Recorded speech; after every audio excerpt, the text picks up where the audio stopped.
सबको जय मसीह। मैं परमेश्वर के दास से एक और नए वीडियो में आप सबका बहुत बहुत स्वागत करते हैं यीशु मसीह के नाम से। आइए एक और वीडियो में हम लोग देखते हैं कि परमेश्वर का वचन हमें क्या सिखाता है कि अनंत जीवन पाने के लिए हमें क्या करना होगा। अनंत जीवन जितने लोग आज मसीह भाई बहन परमेश्वर के भवन में जाते हैं, संगति करते हैं, सब लोग इस खोज में रहते हैं कि मैं स्वर्ग का अधिकारी हूँ। लेकिन स्वर्ग के अधिकारी कौन लोग होते उसके बारे में हम जानेंगे, क्योंकि बाइबल हमें क्या सिखाता है। आइए हम मत्ती के पुस्तक से पढ़ेंगे। मत्ती 19:16 में लिखा है कि एक मनुष्य यीशु के पास आया और उससे कहा, हे गुरु, मैं कौन सा भला काम करूं कि अनंत जीवन पाऊं। एक मनुष्य परमेश्वर के पास आया, यीशु मसीह के पास आया और कहता है कि हे गुरु, मैं अनंत जीवन पाने के लिए क्या करूं, कौन सा भला काम करूं और कैसे वो अनंत जीवन को प्राप्त करूं। प्रार्थना में जब लोग आते हैं, बाइबल कहता है कि यीशु मसीह के अपना आधार मानने के बाद वो स्वर्ग का अधिकारी होते हैं। लेकिन बाइबल में लिख तो दिया है, लेकिन बहुत लोग जो है अपने आप को यीशु मसीह में क्या किए हैं, समर्पण नहीं किए हैं, अपने जीवन को देते नहीं है। हालेलुया। स्वर्ग जाने के लिए सब तैयार है, लेकिन अपने आप को कोई परमेश्वर के हाथ में नहीं सौंपता है, सरेंडर नहीं करता है ताकि मैं अनंत जीवन का भागीदार हो जाऊं। बाइबल में लिखा है कि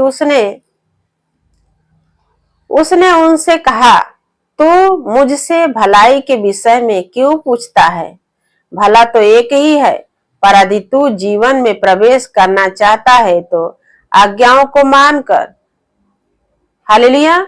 यीशु मसीह ने कहा कि तू भलाई के बारे में मेरे से क्यों पूछता है, और भला तो एक ही है, लेकिन तू अपने जीवन में मेरे आज्ञाओं को क्या कर, माना कर। परमेश्वर का वचन हमें सिखाता है, जो 10 आज्ञा प्रभु परमेश्वर यहोवा ने दिया है मोरिया पहाड़ पर। बाइबल कहता है कि उसने कहा, चोरी ना करना, हत्या ना करना, लालच ना करना। और लालच जो है वो बहुत सारे लोगों को जीवन नहीं देने देता है। धन कमाना कोई बड़ी बात नहीं है, और धन कोई ऐसा होता है कि बहुत सारे लोग जो हैं, बाइबल में लिखा है कि अगर तुम्हारे पास धन है तो किसी ऐसा गरीब गुरबा के जो उसका आवश्यकता है और तुम्हारे पास है और तुम देते हो और उसको देने की आवश्यकता नहीं है, तो तुम क्या करना, जबरन उससे ना लेना। परमेश्वर ये भी कहा है, आप लोग देख लेना, पढ़ लेना। बाइबल में लिखा है कि आज देखो लोग सूद पर सूद और ब्याज पर ब्याज पैसा कमाते हैं, लेकिन हमारा परमेश्वर तो ये कहता है कि जिसको तुम देते हो और उसको देने के लिए नहीं है, तो तुम ये मत इच्छा रखना कि फिर मुझे वो पैसा मिलेगा। ऐसा हमें इच्छा नहीं रखना है, क्योंकि बाइबल में लिखा है जो परमेश्वर में है, जिस प्रकार परमेश्वर ने सेत में उनको जीवन, शांति और अनंत जीवन और सारे वस्तुओं का मालिक बनाया है, उसी प्रकार अगर आप मसीही हैं तो आपके अंदर वो शांति है, आपके अंदर वो जीवन है, आपके अंदर वो लालच नहीं है। तो जिस प्रकार यीशु ने कहा उसी प्रकार आपको आज्ञा को मानना ही पड़ेगा। ये नहीं कि किसी को दे दिए और उसके पास नहीं है, लेकिन बहुत लोग क्या करते हैं कि उसका ब्याज जोड़ के लेते हैं, बोलते हैं तू कहीं से दे लेकिन मेरे को दे। ऐसा नहीं होता है। बाइबल हमें ये सिखाता है कि हमारे मसीह के अंदर कितना संतुष्टि था और कितना शांति था, कितना प्रेम था। आप वो प्रेम के नहीं समझते शायद।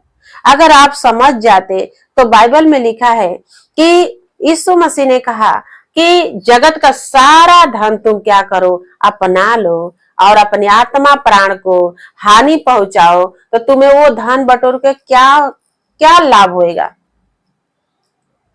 धन कमाना कोई ऐसा बेकार नहीं है, लेकिन धन उस बात पर कमाओ, उस इच्छा से कमाओ जो बाइबल कहता है कि आप एक नदी हो, आप एक बाते हुए सोता हो और आपके अंदर से कोई आके पी लेता है, तो आप इस बात से बुरा मत मानो। जिस प्रकार नदी का दिल देखो कि परमेश्वर कैसा महान परमेश्वर है, और नदी में लोग जाते हैं और अपनी प्यास बुझा लेते हैं, उसी प्रकार अगर आपके पास पैसा है, धन दौलत है, तो बाइबल कहता है कि जिसको देते हो और उसके पास देने के अगर ना हो तो उसे क्या करना, जबरदस्ती मत करना। बाइबल कहता है कि देते हो तो फिर लेने की इच्छा मत करना। हालेलुया। और भी इसमें लिखा है कि उसने उससे कहा, कौन सी आज्ञाएं? यीशु ने कहा, यह कि हत्या न करना, व्यभिचार न करना, चोरी न करना, अपनी झूठी गवाही न देना, अपने माता पिता की आज्ञा मानना, आदर करना और पड़ोसी से अपने समान प्रेम रखना। यीशु मसीह ने ये सारे आज्ञा अपने दास मूसा को दिया और कहा कि तुम विश्वासियों में सिखाना, कलेसिया में सिखाना, संगति में सिखाना, हाउस चर्च में सिखाना। अगर आप इसमें से कुछ भी चीज के लिए आप लालच करते हो, तो बाइबल कहता है कि आप अनंत जीवन का अधिकारी नहीं हो। हालेलुया। ये धनी व्यक्ति यीशु मसीह से आके पूछता है कि हे प्रभु, अनंत जीवन पाने के लिए हमें क्या करना होगा?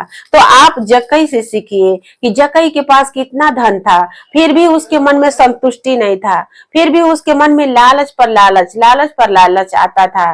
लेकिन बाइबल कहता है कि जब यीशु मसीह के उसने चर्चा सुना तो कहा कि ये कौन सा व्यक्ति है, ये कौन सा इंसान है कि जिसके पीछे भीड़ के भीड़ लोग जाते हैं, हम भी उसको देखेंगे। बाइबल में लिखा है कि वो देखने के लिए जब इच्छा किया और जिस मार्ग से यीशु जाने वाले थे उसी मार्ग में गुलर का पेड़ था और वो पेड़ पर वो चढ़ गया। और बाइबल में लिखा है कि देखने के लिए वो पेड़ पर चढ़ा, लेकिन यीशु मसीह तो मनों को जांचने वाले, हृदय को परखने वाले यीशु मसीह भी कहा, हे जक्कई नीचे उतारे आओ। और जक्कई का जब ऐसा नाम लिया तो जक्कई के मन में कुछ ऐसा चमत्कार जैसा, चिन्ह जैसा दिखाई पड़ा। जैसे कि मान लो आपको कोई भविष्य नहीं बताता, कोई नाम नहीं बताता, अनजान आदमी अगर बता दिया तो आपको लगेगा कि ये बंदा बहुत होशियार है, ये कुछ ना कुछ जानता है मेरे बारे में। हालेलुया। और ये क्या करते हैं, मनुष्य और कुछ जानने के लिए इच्छा रखते हैं। तो इसी प्रकार बाइबल में लिखा है कि जक्कई का नाम जब प्रभु यीशु ने लिया तो जक्कई जो है अपने मन को फिराया और जक्कई नीचे उतर आया। तो बाइबल में लिखा है कि यीशु मसीह ने कहा, आज ही हम तेरा घर चलेंगे। और जक्कई के साथ जब प्रभु यीशु मसीह गया तो बाइबल कहता है कि जक्कई जो लेता था सारे लोगों से चुंगी, वो जक्कई समझ गया कि भविष्यवक्ता मेरे घर पे आया है, परमेश्वर मेरे घर पे आया है और मेरे नाम लेकर जब बुलाया है तो मेरे मन की बातें भी जानता है। तब तक नहीं यीशु मसीह कहा कि तुम्हारा उद्धार हुआ, जब तक यीशु मन को नहीं फिराया। जक्कई ये नहीं कहा कि मैं प्रभु जिसका लेता हूं नहीं दूंगा। जब जक्कई ने कहा, हे प्रभु जिसका लिया हूं उसका 4 गुना मैं फेर दूंगा, तब प्रभु यीशु मसीह ने कहा, ये अब्राहम का एक संतान था और ये खो गया था, लेकिन अब परमेश्वर को जान गया तो अनंत जीवन में क्या किया, प्रवेश कर दिया और जक्कई सबका फेर दिया। ये भी धनवान व्यक्ति आके कहता, हे प्रभु अनंत जीवन पाने के लिए मैं क्या करूं? हालेलुया। प्रभु यीशु ने कहा, चोरी न करना, हत्या न करना, लालच न करना, अपने माता पिता का आदर करना। तब 20 में कहता है कि उसने, उस जवान ने उसको कहा, इन सब को तो मैं माना है और अब मुझसे किस बात की घटी है? वो जवान व्यक्ति, वो धनवान व्यक्ति कहता है, ये सबको तो मैं बचपन से करता आया हूं, लेकिन अब मुझ में क्या चीज की घटी है? आप देख लीजिए, जो घटी है वो परमेश्वर बता रहे हैं। 21 में लिखा है कि उसने उनसे कहा, यदि तू सिद्ध होना चाहता है तो जा अपना माल बेचकर कंगालों को दे दे और तुझे स्वर्ग में धन मिलेगा और आकर मेरे पीछे हो ले। लालच बुरी बला, कहते हैं ना, लालच बुरी बला। लेकिन वो व्यक्ति तो जन्म से ही धन को क्या किया था, अपना देवता बना रखा था धन को। तो बाइबल में लिखा है कि यीशु मसीह ने कहा कि ये सब बातें जब तू बचपन से करते आया है तो तुम्हारे पास बहुत सा धन है, बहुत सा धन है, और वो धन को बेच दे, कंगालों को दान दे दे, और तू आके मेरे पीछे हो ले। हालेलुया। परमेश्वर ऐसा परमेश्वर है कि मनों को जांचने वाला, हृदय को परखने वाला परमेश्वर है। जो बाइबल में लिखा है वो परमेश्वर सब कुछ पूरा करने वाला और सबके मानों को जांचने वाला परमेश्वर ने कहा मेरे पीछे हो ले। बाइबल में ये भी लिखा है कि स्वर्ग में तुझे बड़ा धन मिलेगा। प्रभु यीशु ने कहा स्वर्ग में तुझे बड़ा धन मिलेगा। लेकिन वो इंसान जो है ये सब बातें सुना, निराश हो गया, उदास हो गया और प्रभु की बातों को जवाब नहीं दिया। यीशु मसीह ये भी कह के गया, आप लोग को मालूम है कि मेरे पिता के पास सब कुछ है, वहां पर तो सोने की सड़कें हैं। तो अगर आपको प्रभु यीशु ये बातें बता रहा है, जैसे वो इंसान कहता है कि ये प्रभु ये सब बात तो मैं बचपन से करते आया हूँ, लेकिन अब मुझ में क्या घटी है उसको बता। और जब यीशु मसीह सच्चाई बताया तो उसको क्या हुआ, उसके चेहरे पर उदासी पड़ गया। आज ऐसे अगर आप भी धन को पाल के रखे हो, बच्चे को पाल के रखे हो, पति के पाल के रखे हो, पत्नी है पति है तो पत्नी के पाल के, जो चीज का अपने देवता बनाए हो, मतलब जो चीज के बारे में बाइबल में लिखा है कि जो चीज के ऊपर तुम ज्यादा ध्यान करते हो, जो चीज के ऊपर तुम ज्यादा सोचते हो, तो यीशु मसीह ने कहा कि जिसको ज्यादा मानते हो वही तुम्हारा भगवान है।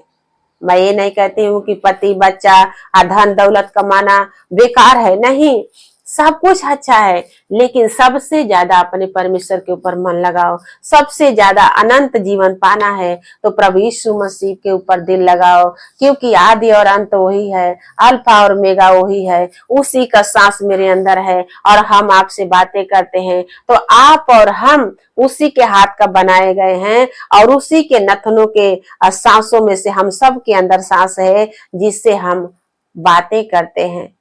हालेलुया। यही सांस निकल जाए तो हमको कोई पूछेगा नहीं, हमको कोई मानेगा नहीं, हमको कोई देखना नहीं चाहेगा। इस बात पर आप लोग मनन करो। अनंत जीवन पाने के लिए, अगर अनंत जीवन आप भी पाना चाहते हैं तो यीशु मसीह के वचन को आज ही आप जानिए कि आपके अंदर क्या घटी है, आपके अंदर क्या कमजोरी है, आपको अंदर क्या सबसे बड़ा चीज क्या दिखाई दे रहा है, उसको आप निकाल के फेंको और यीशु मसीह को सबसे पहला नंबर पर पहला स्थान दो और यीशु मसीह के पीछे हो लो। सब कुछ आपको मिलेगा। ये नहीं कि पृथ्वी पर नहीं मिलेगा, पृथ्वी पर भी मिलेगा और स्वर्ग में भी मिलेगा, क्योंकि यीशु मसीह ने स्वयं कहा कि ऐसा नहीं है कि जो मेरे कारण अपना परिवार छोड़ दिया, अपना घर छोड़ दिया, अपना कुटुंबी छोड़ दिया, अपने पति है तो पत्नी छोड़ दिया, पत्नी है तो पति छोड़ दिया, तो उसको पृथ्वी पर ना मिले। अगर पृथ्वी पर छोड़ दिया है, सब कुछ छोड़ दिया है, तो यीशु मसीह ने कहा स्वर्ग में उसे 1000 गुना मिलेगा। हालेलुया। आपका परिवार, आपका कुटुंबी, आपका धन, आपका ऐशो आराम, सब कुछ देने के लिए प्रभु यीशु मसीह आया है स्वर्ग से। और उस प्रभु यीशु मसीह के वचन को याद करो। ये संसार का सारा धन दौलत अगर अपना लोगे और अपने आत्मा प्राण को हानि पहुंचाओगे तो वो धन दौलत किस काम के लिए। तो आज का वचन है अनंत जीवन के बारे में। तो अनंत जीवन के बारे में आप जानिए और इस पर मनन कीजिए। आपके अंदर ऐसा कुछ बात है तो उसको साइड कीजिए, निकाल दीजिए। पहला स्थान प्रभु यीशु मसीह को दीजिए, उसी को अपना प्रभु, अपना आधार मानिए और आपका पीढ़ी पीढ़ी का परमेश्वर है। तो आपको इस वचन से प्रभु यीशु मसीह बहुत बहुत आशीष दे। आमीन।